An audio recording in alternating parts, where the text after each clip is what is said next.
Hello and welcome back to Kitco Mining's Digging Deep with me, Paul Harris, in which we take a closer look at some of the most interesting news items in the mining space. Joining me again today is David Erfle, editor of Miner Junky. David, welcome back to Kitco. Thanks a lot, Paul. Great seeing you again, and thanks again for having me on so soon. Well, I think for the gold bugs, we'll have to have you on more frequently because last time we had you on, gold was hitting a new high. And again, this week, gold's hitting a new high. So there's perhaps a David Erfle effect on Digging Deep. Although yeah, two instances is not much of a talk to every week. Please note that Digging Deep is not investment advice, and the opinions expressed here today are our own and not Kitco's. David, M&A is in the air. Last week, we saw two transactions. Alamos Gold is to buy distressed gold developer Argonaut Gold for $276 million in an all-stock deal. And also Mako Mining is to acquire GoldSource mines. Different scale of deals there, but both are important in their own way. Let's start with Alamos. For Alamos, their key thing is the addition of Magino, which is the gold development project in Ontario. Which it is planning to pair up with its Island gold mine. It believes that can generate synergies of $515 million and help the company onwards towards production of over 600,000 ounces a year, up towards 900,000 ounces a year. 40 cents per share, 34% premium for Argonaut. But Argonaut's assets in the USA and Mexico will be spun out to existing shareholders. It looks like a very good deal for Alamos, and it's also reminiscent of the deal for Canadian Malartic, whereby Agnico Eagle Mines got the half of that operation from Yamana Gold. Absolutely, yeah. But this is, as far as Argonaut shareholders. This goes back to where I was an Argonaut shareholder back in a couple of years ago when Pete Doherty was building a mid-tier miner. He was doing a good job doing it. He was doing it with minimal debt, and things were going along swimmingly. And all of a sudden, the Magino mine capex just got out of control. He didn't convey that to shareholders, and it basically cost him his job. I mean, the man that built the company was forced out of the company because he mismanaged capital markets, and then he mismanaged the capex on this Magino mine. Magino mine was going to bring down their costs for the company in their in total production, and once they got completely out of control, just like Cote and a few other projects.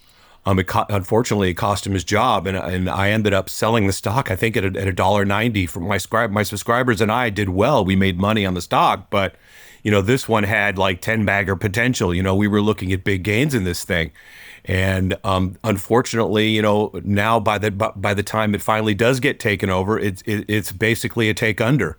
No Argonaut shareholders have made money on the deal. Of course, it's, as far as Alamos is concerned, that coin is flipped. It's a fantastic deal for Alamos. I mean, when's the last time you saw a takeover happen in this sector, and the company that's taking over the junior with dilution goes up 7%? So what this does for... I'm sorry, go ahead. I was just going to say, it's a fascinating deal, and great for Alamos, and another one, as you say, of your take unders. Maybe that's a phrase you need to copyright, David. But I think one thing that's also interesting, as you mentioned, the capital blowout, and that didn't seem to ever stop or end. And this deal is perhaps a reflection of that, because as part of this, Alamos is to provide Argonaut with a private placement equity financing of 50 million Canadian. So it looks like even without this, Argonaut would have had to have gone back to the market or sold something else again. Absolutely. And the projects they're spinning out, I believe those Mexican assets are assets they could not sell in a depressed market to get that capital. So, Richard Young, who was saddled with this, with all this when he came in later, he's done a good job in trying to get this thing together. But as far as getting it together to where the company's going to be profitable with what they have, and trying to build Maginot at the same time while costs were spiraling out of control was too much to handle. But as far as, Alamos is concerned, this is fantastic for them. They don't have to build another mill now. And this saves them a lot of money, and they can swoop in and get this thing really cheap. And and as far as the market is concerned, they see the same thing. So it bid up Alamos at 7% when the deal was announced. And on the flip side of this coin, the Mako GoldSource deal is another take under. I want to touch on that in a moment, David. But this deal here is certainly one where the money is going to be made by the next owner. And I interviewed Alamos CEO John McCluskey during PDAC a few weeks back, and I asked him specifically about future M&A. The company's got a history of doing good M&A. So check out, for our viewers, check out the video on the Kitco Mining YouTube channel and see his poker face as he answered that question, because obviously this deal must have been at quite an advanced stage when we spoke. But it does seem a deal is not done until it is done. Now, David, let's get on to Mako. Shark attack there.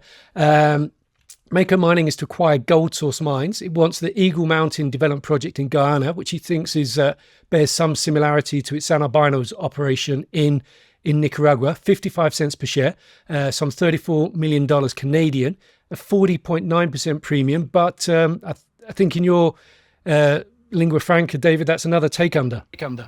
As far as GoldSource shareholders are concerned, yes, but I can understand why Mako's doing it. That's a good project, and it gives them jurisdiction diversification because they're in Nicaragua.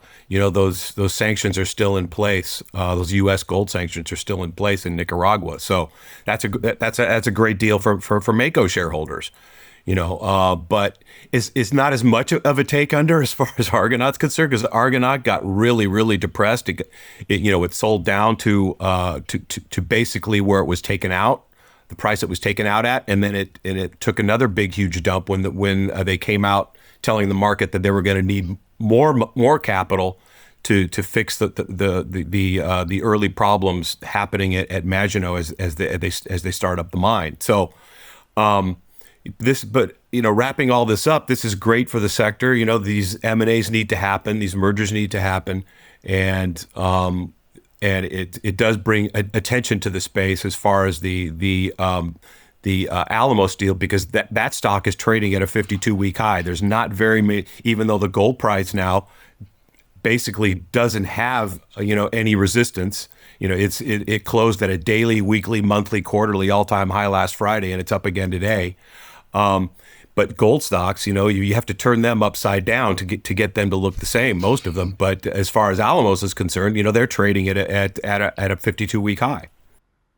Okay, and this transaction gives Mako a pathway to more than 100,000 ounces a year of gold production. Let's talk a little bit now about a company that hasn't been doing M&A. Who's next? It doesn't look like it's going to be Barrick Gold.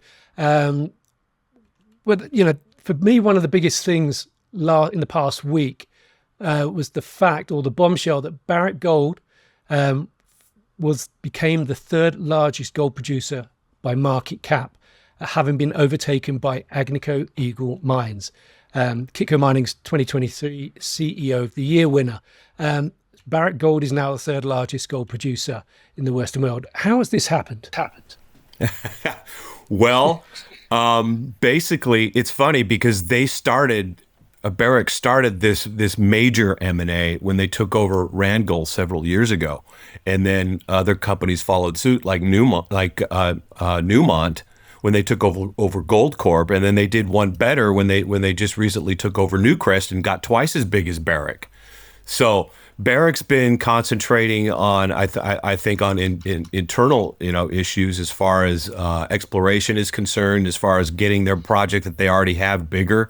And I think I remember hearing Mark Bristow, CEO, say they want to concentrate more on copper, and they see the future for copper as being very bright. So I think it's happened basically, and when he came out, when Newmont came out and announced the deal for Newcrest, he said we don't want to get big for just getting big sake, and basically he said that he's waiting to see if there's a deal that's more accretive to shareholders, saying hinting that he didn't like the deal with Newcrest and Newmont, but.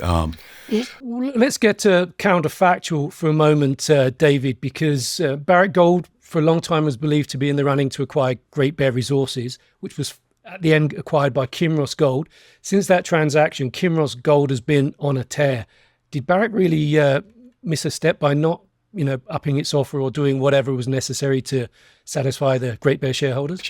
Yeah, I mean, it's funny you say that because then the scuttlebutt was that Barrick might eventually take over Kinross. Because Kinross is a strong takeover merger candidate now that they've divested all their Russian assets.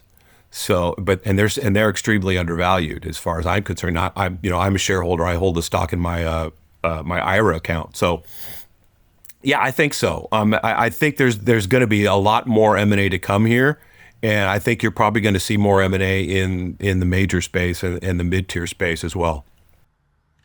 Okay, now you mentioned the copper. A lot of the good news to come for Barrick is going to be in sort of 2 or 3 years' time, and that includes the copper super pit in Luangwa in Zambia, I believe, and also the development of Reko Diq in Pakistan.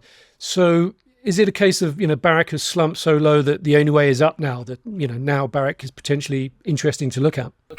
Well, yeah, I mean, you can say that for a lot of gold stocks.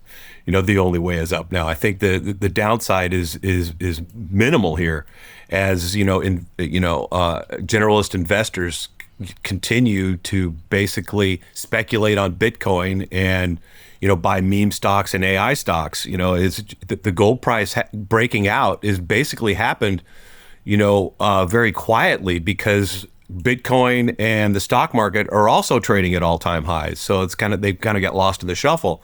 So gold stocks remain just, I think, the most under-owned asset on the planet, as far as what they're digging out of the ground is breaking out of a 13-year cup and handle consolidation, which is hugely bullish. And the upside projection of that cup and handle breakout is around $3,000. So, as far as gold stocks are concerned, these Q1s, these Q1s of majors and mid-tier miners are going to be fantastic, with the gold price averaging, I think, a little less than $2,100 an ounce in Q1. Okay, let's change tack, but stay with the red metal, with copper. Tough times for copper explorers. Neil Adshead and I touched on this in the previous episode. Now, Talk Resources has implemented cash preservation measures, including an immediate 50% cut to all salaried North American senior executives, deferral of those salaries until a financing permits payment, and reduction of non-essential employees, contractors, etc., etc. It's also dropped the option on its Andrea project in Chile to focus on prioritising its Margarita and Santa Cecilia projects. Talk isn't alone in being a junior that's impacted by the financing window in the financial markets being closed. So why aren't more juniors taking measures like this? Well, it's kind of a damned if you do, damned if you don't type of situation. A lot of these juniors, they need to generate interest in their stock and their company by putting out positive news releases on what they're doing on the ground. And if you scale back exploration when you're an exploration company, you're not going to have a lot of positive news flow, and your stock is going to sit there while other companies start moving up ahead of you. But on the other hand, if you spend too much money and you're not getting rewarded for it, then you've got to worry about too much dilution, because the next time you have to raise, then your stock price is depressed, and you're going to have to raise money at a lower stock price, which raises your dilution. So they're in a very difficult situation, and it all comes back down to how you manage the capital markets, and basically, how good your project is. Because let's face it, Rick Rule is correct. Like 85% of these companies, they really they're pretty much lifestyle companies, and they don't really have anything viable. So we still need to see a lot of M&A. And we, especially in the junior space, a lot of these companies need to get together and combine their projects, especially if they're close by.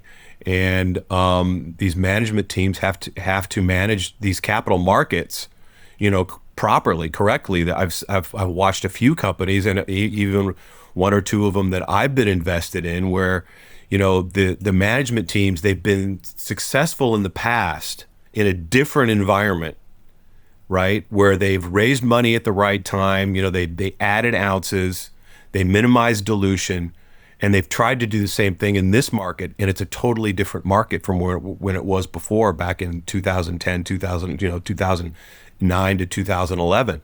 So even companies that have been successful, management teams that have been successful in the past, have had really difficult times managing capital markets this go around. So I understand their problems, and it's really difficult right now.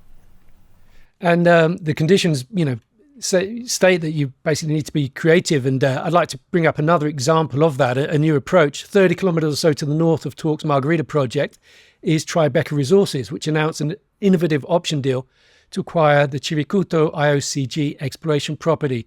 $20,000 up front, nothing strange about that. But the innovative and creative thing there is they agreed to pay 1 cent per pound of contained copper equivalent in the measured and indicated categories of a future resource estimate, with a minimum $1 million, maximum $10 million, plus an annual 5% exploration levy payment. Creative deals. Guess where CEO Paul Gow and director Thomas Schmidt cut their teeth? I have no idea. Xstrata in Glencore. Mining okay. investor Dave Lotan, who hoped to get on Digging Deep at some point, gave a presentation at the start of the month about investing in junior stocks and advised people to take notice of what former Glencore people do, as they will almost always be the smartest people in the room. Perhaps another example of that happening now there for Tribeca Resources. David, finally, very intriguing news story out this week that I picked up on Mining Magazine, which was that the US government may use the Federal Bureau of Investigation, an essential intelligence agency, to use their intelligence capabilities to give an edge to US critical minerals companies. What do you think of that? Wow. Yeah, that's a little on the aggressive side. Yeah.